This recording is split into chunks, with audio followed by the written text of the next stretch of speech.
Hello friends, आप सभी लोग कैसे हैं। हमारे ख्याल से आप सभी लोग तो ठीक ही होंगे। तो आपके यूट्यूब चैनल पर IK साइंस एकेडमी पर आप सभी लोगों का स्वागत है। तो हम आप लोगों के लिए लेके आए हैं रासायनिक बलगतिकी। रासायनिक बलगतिकी आप लोगों के लिए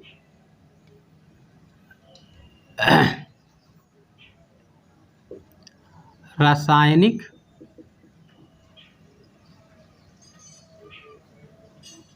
बलगतिकी, रासायनिक बलगतिकी अर्थात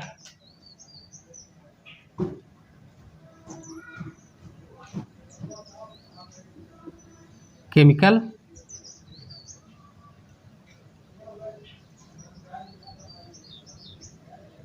काइनेटिक्स। केमिकल काइनेटिक्स, तो इसके विषय में हम आप लोगों को आज बताएंगे। तो सबसे पहले जान जाइए रासायनिक बलगतिकी अर्थात इसमें जो होती हैं अभिक्रियाएँ जो होती हैं भिन्न भिन्न वेग से होती हैं। तो विभिन्न अभिक्रियाएँ जो होती हैं विभिन्न अभिक्रियाएँ भिन्न भिन्न वेगों से होती हैं। इन्हीं विभिन्न वेगों से के आधार पर ही हम रासायनिक बलगतिकी का अध्ययन करेंगे। तो विभिन्न वेग को हम 3 वर्गों में विभाजित करके अध्ययन करेंगे। 3 वर्गों में तो सबसे पहले है एक तत्कालिक या आयनिक वेग, दूसरा है अति मंद अभिक्रियाएँ और तीसरा है मंद अभिक्रियाएँ। तो सबसे पहले हम किसका अध्ययन करेंगे इसमें? सबसे पहले तत्कालिक या आयनिक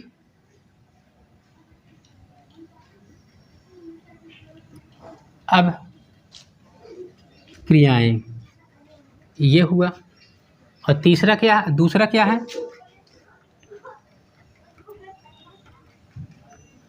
अति मंद अभिक्रियाएँ, तीसरा है मंद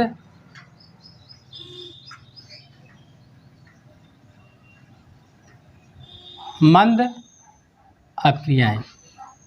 इन्हीं तीनों के आधार पर हम रासायनिक बलगतिकी का अध्ययन करेंगे। सबसे पहले हम जान जाते हैं कि सबसे पहले हम किसका अध्ययन करेंगे? तत्कालिक या आयनिक अभिक्रियाएँ। तो चलते हैं, तो इन दोनों को कैंसिल करते हैं अभी। तत्कालिक या आयनिक अभिक्रियाएँ ये है इंस्टेंटेनियस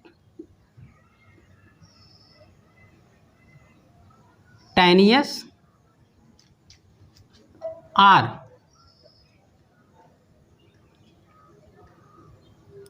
आयनिक रिएक्शन। इसमें देखो क्या होता है, इसमें होता है ये तत्कालिक मतलब तुरंत, यानी कि इसमें हमारी आँख की पलक भी नहीं झपकने पाती है, तभी ये अभिक्रियाएँ हो जाती हैं। तो बताओ इतने अधिक वेग से ये अभिक्रियाएँ हो रही हैं, तो बताओ इसका ऑब्जर्व या मापन हम कर सकते हैं? नहीं। यानी कि समान विधि से इनका हम मापन और ऑब्जर्व नहीं कर सकते हैं। तो तत्कालिक अभिक्रियाएँ तो कह सकते हैं कि वे अभिक्रियाएँ जो इतने अधिक वेग से, वे अभिक्रियाएँ जो अधिक वेग दर से, अर्थात जिनका हम मापन नहीं कर सकते हैं, वो तत्कालिक अभिक्रियाएँ कहलाती हैं। तत्कालिक अभिक्रियाओं में अभिकारकों के बीच धन आयन यानी कि आयनों के बीच अभिक्रियाएँ होती हैं। तो आयनों के बीच जब अभिक्रियाएँ होंगी तो बताओ ये तुरंत ही होंगी ना, अर्थात ये तत्काल होंगी, मतलब ये हमारी आँख की पलक नहीं झपकने पाती, तभी ये अभिक्रियाएँ हो जाती हैं। जैसे कह सकते हैं कि वे अभिक्रियाएँ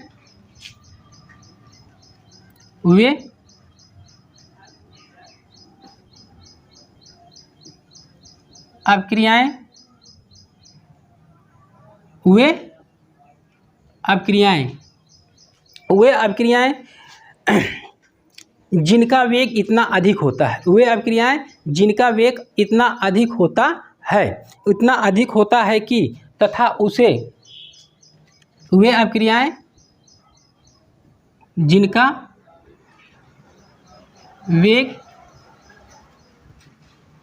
वेग इतना अधिक होता है कि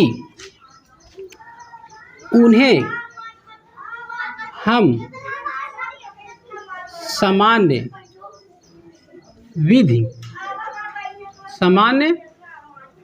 विधि द्वारा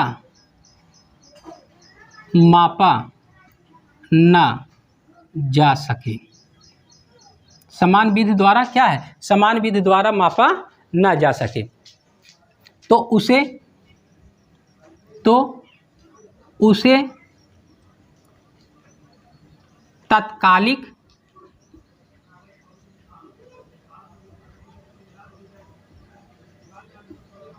अभिक्रियाएं कहलाती हैं। अर्थात क्योंकि इनके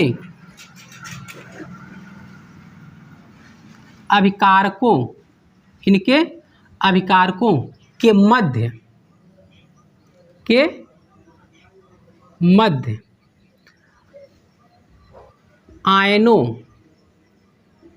आयनों के बीच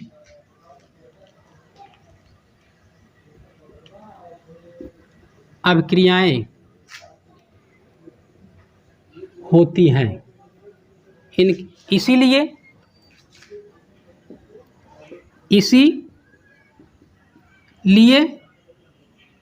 इन्हें आयनिक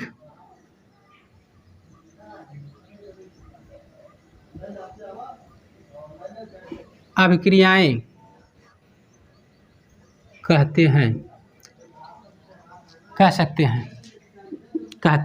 हैं और ये भी कह सकते हैं कि ये जो होती हैं अभिक्रियाएं, ये जो अभिक्रियाएं हैं कि हमारी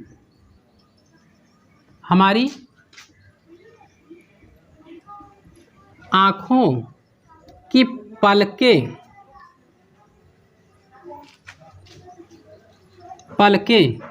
झपकने नहीं पाती। हमारी आँखों की पलकें झपकने नहीं पाती हैं।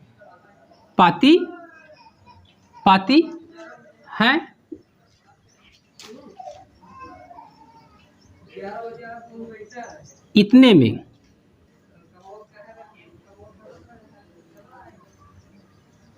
अभिक्रिया हो जाती है। बताओ, जब हमारी आंखें की पलकें नहीं झपकने पाते हैं तो इतने में ही अभिक्रिया हो जाती हैं। क्या इसका समान विधि से ऑब्जर्व हम कर सकते हैं? यानी मापन हम नहीं कर सकते हैं। इनका हम समान विधि से मापन नहीं कर सकते। कह सकते हैं कि ये अर्थात 10⁻³ सेकेंड में ही ये अभिक्रिया हो जाती है। सेकेंड में अभिक्रिया हो जाती है। तो चलते हैं इनके आयनों के मध्य अब देखते हैं। आयनों जैसे हम ले रहे हैं उदाहरण स्वरूप, उदाहरण में NaCl+ AgNO3 सिल्वर नाइट्रेट, इनके बीच अभिक्रिया कराते हैं तो Na यानी कि sodium nitrate plus silver chloride कह सकते हैं।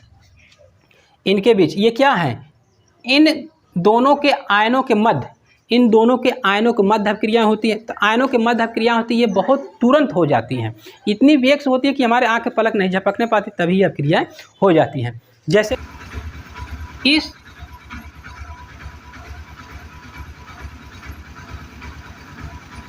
अभिक्रियाओं में सिल्वर आयन व क्लोराइड आयनों के मध्य अभिक्रिया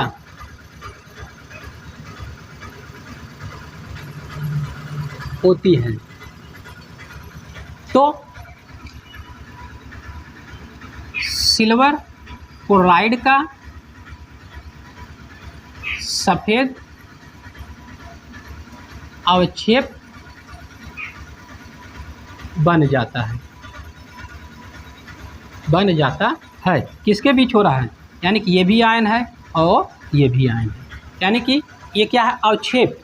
अवक्षेप क्या है? अवक्षेप मतलब जो होता है जो तली में बैठ जाता है। जैसे एक किसी पात्र में पानी ले रहे हैं, पानी में मिट्टी डालते हैं, मिट्टी के कण जो होते हैं कुछ घुल जाते हैं, लेकिन कुछ कण ऐसे होते हैं, बहुत से कण ऐसे होते हैं जो मिट्टी के पात्र के नीचे यानी तली में बैठ जाते हैं। जो तली में बैठते हैं उसी को हम अवक्षेप बोलते हैं। अर्थात ये किस रूप में बना है? अवक्षेप के रूप बना है। ये अवक्षेप के रूप बना है, कहाँ जाएगा? किस पात्र में? यानी कि उसी पात्र के नीचे जाके ये बैठ जाते हैं। तो इन दोनों की मध्य क्या हो रहा है? आयनों के बीच। इन दोनों के बीच क्या हो रहा है? क्रिया आयनों के बीच। तो क्या तत्कालिक को हम आयनिक अभिक्रियाएं भी बोल सकते हैं, कह सकते हैं। तो ये पहला हुआ। तो दूसरा है मंद अभिक्रियाएं। अति मंद अभिक्रियाएं यानी कि वेरी स्लो रिएक्शन। ये हुआ वेरी स्लो रिएक्शन। अब बताओ, इसको पहले समझिए। वेरी स्लो, ये ऐसी अभिक्रियाएं होती हैं जो कई महीनों बाद या कई दिनों बाद या कई वर्षों में ये अभिक्रियाएं होती हैं। इतना ये स्लो होती हैं कि इनका ऑब्जर्व यानी कि प्रेक्षण और मापन समान विधि में परिवर्तन, इनमें कोई परिवर्तन नहीं होता है। इतना लेट होता है, इतना समय में होता है कि इनका हम समान विधि से इनका जो होता है मापन होता है और प्रेक्षण जो होता है, इसमें कई वर्षों तक कोई भी परिवर्तन नहीं होता है। अर्थात कह सकते हैं कि वे अभिक्रियाएं जिनमें अभिक्रियाएं इतने कम वेग से होती हैं, तो कह सकते हैं मंद गति से होती हैं। अर्थात ये भी कह सकते हैं कि इनमें जो होता है आणविक के रूप में होता है। तो क्या आणविक अभिक्रिया भी कह सकते हैं? वे अभिक्रियाएं जिनमें अणुओं के बीच अभिक्रियाएं होती हैं उन्हें आणविक अभिक्रिया भी कह सकते हैं। मतलब अति मंद वाला जो होती है आणविक अभिक्रियाएं भी कह सकते हैं। चलिए, वे अभिक्रियाएं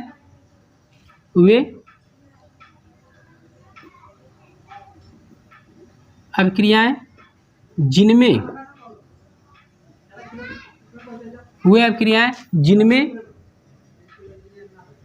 अभिकारकों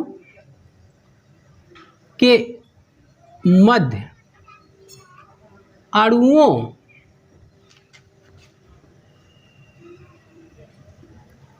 के बीच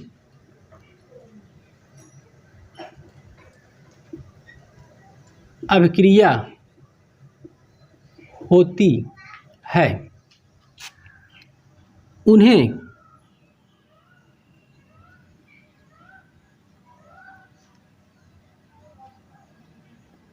आणविक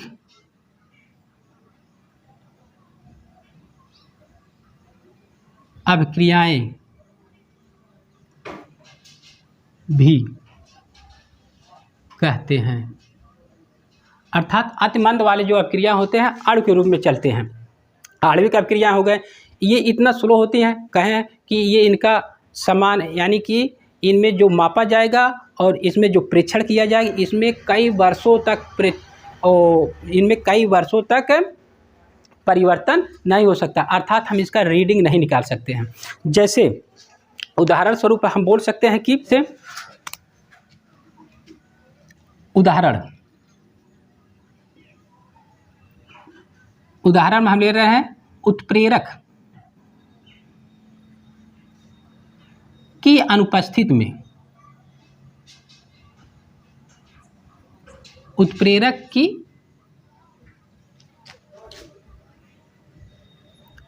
अनुपस्थिति, उत्प्रेरक की अनुपस्थिति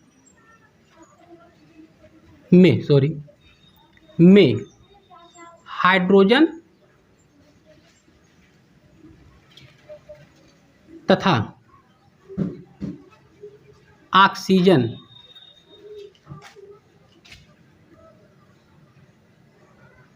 से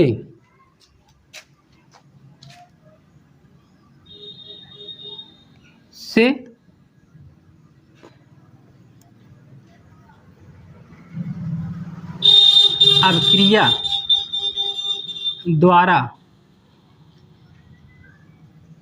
बना जल, अर्थात जल क्या है? जल हाइड्रोजन और ऑक्सीजन। हाइड्रोजन क्या है? ये भी गैस है। ऑक्सीजन भी क्या है? ये भी गैस है।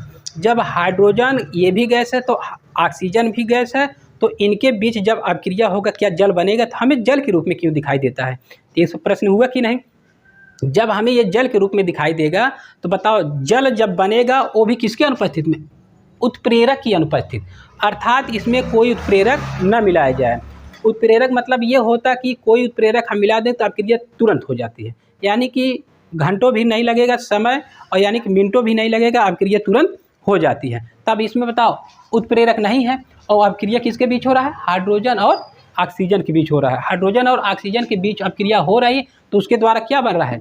जल बन रहा है। तो बताओ जल क्या तुरंत बन जाता है? नहीं। जल जो है कई महीनों में, कई वर्षों में, यानी कि ये ऐसी अभिक्रियाएं होती हैं, कई वर्षों में अभिक्रिया होती तब जल का कण यानी बूंद बनती है, जल बनती है। अब बताओ हाइड्रोजन भी गैस है और ऑक्सीजन भी गैस है, इन दोनों के बीच अभिक्रिया होती है तो हमें क्यों जल के रूप में दिखाई देता है? ये प्रश्न हुआ। तो इसमें इस कारण होता है क्योंकि हाइड्रोजन और ऑक्सीजन के बीच हाइड्रोजन बॉन्डिंग हो जाता है। तो जैसे H2 है, H2O, H2 में क्या होता है? Hydrogen oxygen, hydrogen oxygen hydrogen, ये जो होते हैं ये आपस में बंध बना है। आपस में जो बंध बना हाइड्रोजन का ऑक्सीजन का, हाइड्रोजन का ऑक्सीजन का, हाइड्रोजन के, मतलब ये बहुत से हो सकते हैं, ठीक ना? ये बहुत से हो सकते हैं, बहुत से ले सकते हैं हाइड्रोजन ऑक्सीजन। ये जब आपस में अभिक्रिया करेंगे तो जल बनेंगे। क्यों बनती हैं? क्योंकि यहाँ पे हाइड्रोजन बॉन्डिंग है। यही हाइड्रोजन बॉन्डिंग के कारण ही हमें ये जो ऑक्सीजन गैस और हाइड्रोजन गैस है जब आपस में रिएक्शन करती हैं तो हमें जल के रूप में दिखाई देती हैं। एक प्रश्न ये हुआ, हल हुआ। तो हाइड्रोजन बॉन्डिंग के कारण ही हमें दोनों गैसें जल के रूप में यानी द्रव के रूप में दिखाई देती है। तो अब बताओ ये जब जल बनती है क्या तुरंत बनेंगी अभिक्रियाएं? नहीं। तो ये कई वर्षों, कई महीनों में ये अभिक्रिया होती है। इसीलिए हम कहते हैं ये अति मंद अभिक्रियाएं। इसमें क्या होती है? अति मंद अभिक्रियाएं। तो अति मंद अभिक्रिया के लिए हाइड्रोजन ले रहे हैं, ये भी क्या है? गैस है। तो गैस को हम किस रूप में लिखते हैं? अणु। तो हम बोल रहे हैं ना ये क्या होते हैं? अणुओं के बीच। तो क्या अणुओं के बीच अभिक्रिया होगा? ये भी अणु है। ऑक्सीजन भी क्या इसको हम सिंगल लिखेंगे? नहीं। क्यों नहीं लिखेंगे? क्योंकि ये जो होती हैं गैसों को हम अणु के रूप में लिखते हैं। जब इनका रिएक्शन कराएंगे तो बनेगा H2O बनेगा। यहाँ तक हुआ? तो क्या ये बैलेंस बराबर है? नहीं। तो देखिए ये भी अणु है, ये भी अणु है, ये दो है, ये दो है, तो ये पे यहाँ पे हाइड्रोजन 2 है लेकिन ऑक्सीजन यहाँ पे 1 है। इसको संतुलित करने के लिए हम आगे 2 लगा देंगे। जब 2 लगाएंगे ऑक्सीजन क्या हो गया? 2 हो गया। हाइड्रोजन की संख्या कितनी हो गई? 4 हो गई। तब ये 4 हो गई तो इसको आगे हम 2 लगाते, ये बैलेंस हो गया। तो जब ये जल बना तो बताओ ये क्या तुरंत बना है? नहीं। जब ये जल बना है तो तुरंत नहीं बना है, ये कई महीनों बाद, ये कई वर्षों बाद ये बनते हैं। इसी को हम कहते हैं अति मंद अभिक्रियाएं होती हैं। यहाँ तक हुआ। अब चलते हैं तीसरे पर। तीसरे पर है मंद अभिक्रियाएं। तीसरा कौन सा है? लास्ट तीसरा इसमें का मंद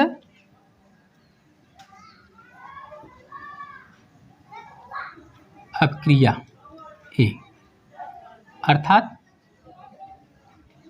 स्लो रिएक्शन। स्लो रिएक्शन ये हुआ मंद अपक्रिया। मंद अपक्रिया ऐसी होती हैं जो कुछ मिनटों में कुछ घंटों में अपक्रिया हो जाती है। जैसे लैब में जाते हैं तो लैब में अपक्रिया कराते हैं, तो कुछ लैब में अपक्रिया कराएंगे तो उसमें कुछ मिनट लगेगा, कुछ घंटे लगेगा, बहुत करेगा 1 दिन लगेगा समय, इससे ज़्यादा नहीं। तो ये मंद अपक्रिया होती है। और कुछ मंद अपक्रिया इसमें जैसे, तो हम कह सकते हैं कि इनको कि वे अपक्रियाएं जो कुछ मिनटों या घंटों बाद रिएक्शन हो जाती हैं उसी को हम मंद अपक्रियाएं कहते हैं। वे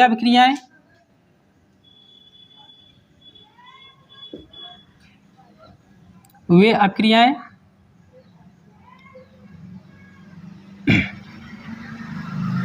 जिनमें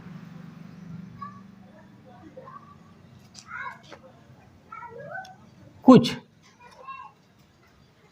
मिनटों या घंटों के बाद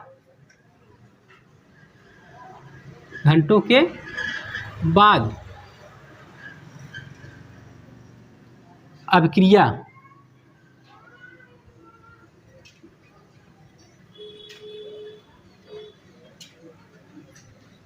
होती है अर्थात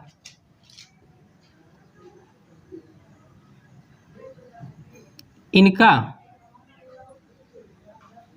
सामान्य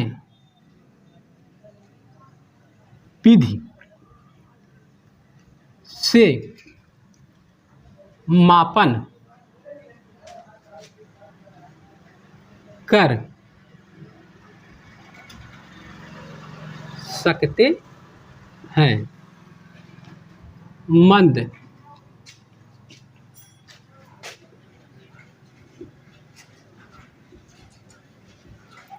अपक्रियाएं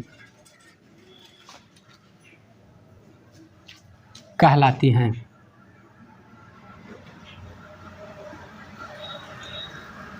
उदाहरण स्वरूप,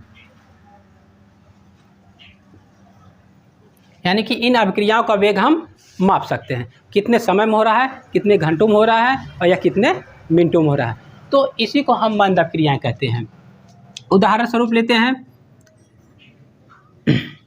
एसिटिक अम्ल,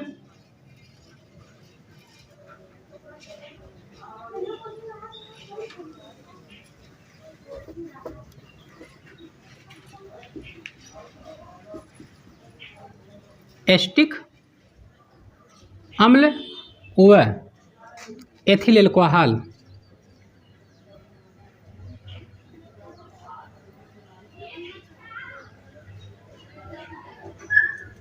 के बीच अपक्रिया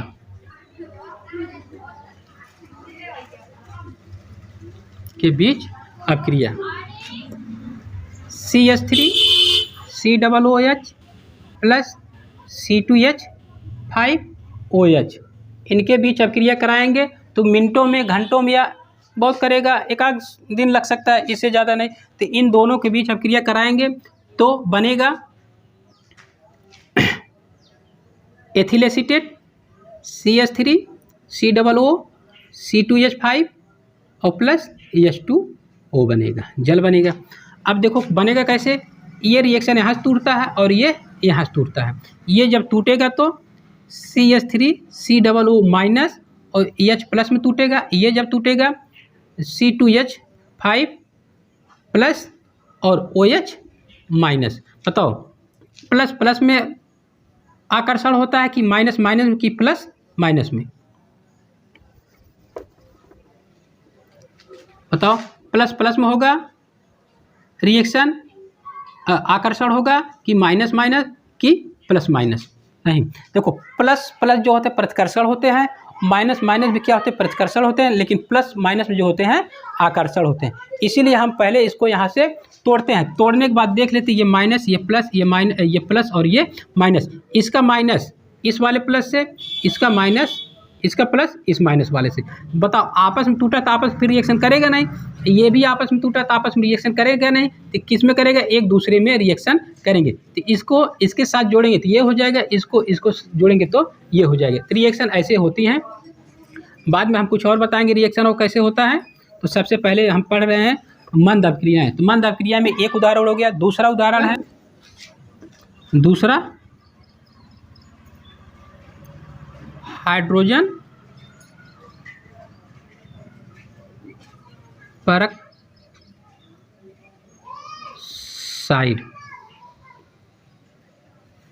का अपघटन। तो हाइड्रोजन परऑक्साइड का सूत्र होता है H2O2। इनको तोड़ेंगे तो जल के रूप में टूटेगा, H2O और प्लस ऑक्सीजन गैस के रूप में निकल जाएगा। ये गैस, ये लिक्विड और ये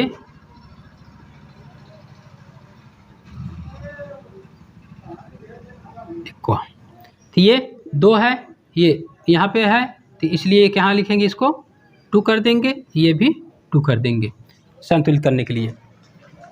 तोड़ेंगे H2O तो टूटेगा तो H2O में टूटेगा, 2 है तो एक ऑक्सीजन लिखेंगे नहीं, अणु के रूप में लेंगे। जब यहाँ पे 2 और यहाँ 3 हो गया तो 2 3 को बैलेंस बनाने के लिए तो यहाँ पे भी 2 बढ़ा देंगे, तो 2 बढ़ाएंगे 2 2 4 और यहाँ पे भी बढ़ा देंगे 2 2 2 4, ये भी 2 2 4, ये रिएक्शन पूर्ण। तो ये अभिक्रिया क्या है, ये अभिक्रियाएं मंद अभिक्रियाएं होती हैं। अर्थात इनका हम क्या कर सकते हैं, इनका वेग इन वेगों के आधार पर, इन्हीं वेगों के आधार, मतलब ये मंद अभिक्रिया है कि इसमें क्या कर सकते, समान विधि से इनका मापन कर सकते हैं। अर्थात इन अभिक्रियाओं का वेग पर क्या हम निर्भर कर सकते हैं, ताप, दाब, सांद्रण, इन दोनों का ऑब्जर्व हम कर सकते हैं। इनका अर्थात हम मापन कर सकते हैं। इन्हीं के आधार पर हम कह सकते हैं कि अब मंद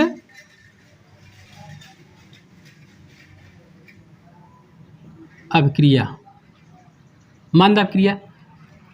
में क्या हो रहा था, यानी कि कई मिनटों, कई घंटों, कई सेकंड, यानी कि सेकंडों में, ये सेकंड नहीं, मिनटों, घंटों, यानी कि एक दिन में भी रिएक्शन हो सकती है। मतलब ये स्लो चलती है, इनका मापन हम कर सकते हैं। अर्थात कह सकते हैं वे अभिक्रियाएं जिनका वेग, जिन वेगों पर ताप, दाब, वे अभिक्रियाएं, अर्थात इन अभिक्रियाओं का, इन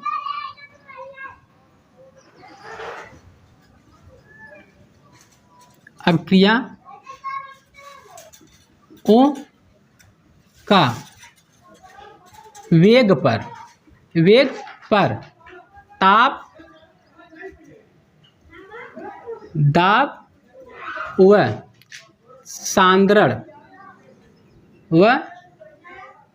सांद्रण के प्रभाव का अध्ययन, का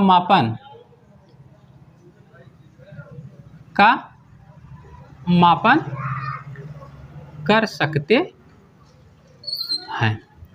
अर्थात कह सकते हैं, अर्थात चलिए, अतः भौतिक विज्ञान की वह शाखा जिनमें विभिन्न रासायनिक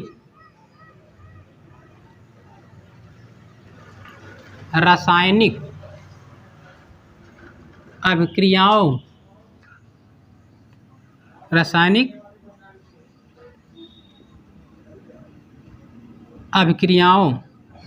वेग का निर्धारण, अर्थात भौतिक कारकों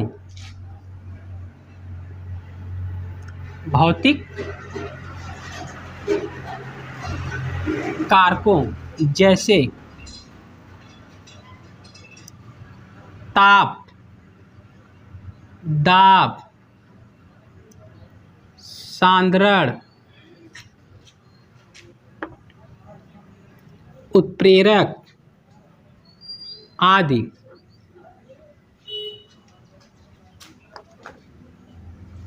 आदि का अध्ययन किया जाता है। रासायनिक बल गति रासायनिक बल गति कहलाती है। अब देखिए, अब चैप्टर हमारा धीरे धीरे इसी पर शुरू होता है, यानी मंद अपक्रिया से ही हमें मिला है। कह सकते हैं कि मंद अपक्रिया कैसे चल रही थी, बड़ा स्लो चल रही थी, मतलब इनका मापन और प्रेक्षण हम आराम से समान विधि से कर सकते हैं। तो किसका इसमें अध्ययन कर सकते हैं, अर्थात इन अपक्रियाओं के वेग पर, अर्थात ताप दाब सांद्रण का मापन हम समान विधि से कर सकते हैं। अतः कह सकते हैं कि भौतिक विज्ञान की वह शाखा जिनमें विभिन्न रासायनिक अपक्रियाओं के वेग का निर्धारण, अर्थात भौतिक कारकों जैसे ताप दाब सांद्रण उत्प्रेरक आदि का अध्ययन हम करते हैं, तो उसी को हम रासायनिक बलगतिकी कहते हैं, या रासायनिक बलगतिकी कहलाती है। चलिए, अब तब तक लिए धन्यवाद।